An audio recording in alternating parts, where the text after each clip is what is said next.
Hello, friends, and welcome back to our daily women's devotional. I am Love, edited by Carolyn Rathbun Sutton.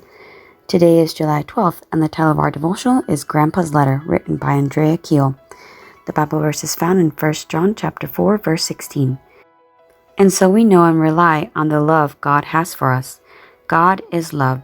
Whoever lives in love lives in God, and God in them.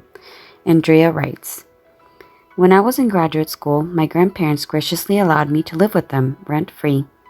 It didn't feel very adult-like at the time, but looking back, I wouldn't trade it for anything. I got to be a grad student and a spoiled grandkid at the same time. It was the best. During my stay, I learned that Grandpa always knew what would make my life better, even before I did. If I was reading in the backyard hammock, he was bringing a pillow, blanket, and glass of water. If I was studying on the porch in the afternoon sun, he was plugging in a fan and handing me a bowl of peeled and cut apples. At first, I felt bad and tried to tell him I was okay, but I soon realized he got a lot of joy out of it. So I just relaxed and enjoyed it too. One of my favorite memories is the day I checked my post office box and found a letter from Grandpa.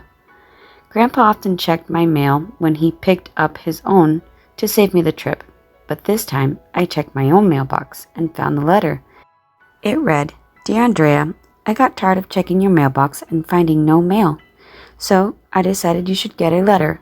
But to make it worth the stamp and trip to the post office, I thought the letter should have something in it. Thus, the $10 bill. Love, Grandpa. Besides the $10 bill, there was a whole lot of love packed into that short post office delivered letter. And I think it's a window into a greater love we often take for granted. We live in our Father's household under His protections and care, bearing His name and His image. But sometimes we forget about this best privilege of all, belonging to God's family, enjoying His personal love for us. If anything disappoints God, I think it's our attempts to live a good Christian life without understanding His deep love for us. And if anything makes Him smile, it's when we get it. I think that's why the Holy Spirit sends us daily love-packed messages. Scriptures, songs, conversations, sunshine, or peaceful moments. As we allow these messages to melt our hearts, we discover that living in His love is the key to Christ-like living. We give the best picture of Jesus to the world as we learn to abide in His love. Andrea Keel helps process and support long-term volunteer missionaries at the North American Division Office of Volunteer Ministries in Columbia, Maryland, United States of America. She is learning from Jesus to love well and love anyways.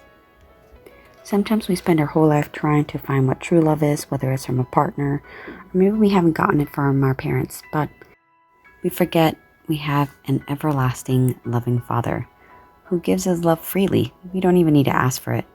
It's there for the taking. I hope you remember that the next time you're feeling unloved or maybe a little lonely, God is there for you. I hope that you're blessed, you enjoyed today's devotional, and I will see you again tomorrow.